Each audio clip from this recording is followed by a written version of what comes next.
Predsjednica američke glumačke organizacije iz Los Angelesa Gabrielle Carteris, poznata iz TV serije Beverly Hills u kojoj je glumila Andrew Zuckerman, nada se velikom interesu hrvatskih umjetnika.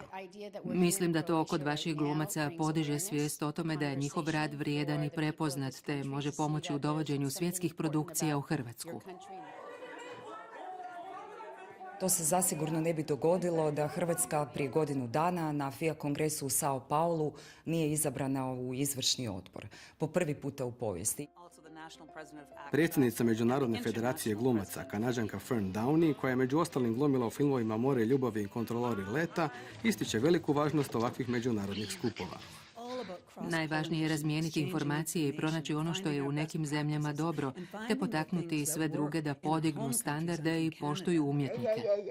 U vrhu ove velike međunarodne glumačke organizacije je i dankinja Katja Holm, koju smo gledali u 3. sezoni hit serije Most. Globalna solidarnost glumaca veoma je važna jer kultura i umjetnost najlakše stvaraju mostove među narodima. Kako ističu organizatori, za hrvatske glumce najvažnija je svijest da se netko na svjetskoj razini bavi zaštitom njihovih radnih, moralnih, ekonomskih i autorskih prava.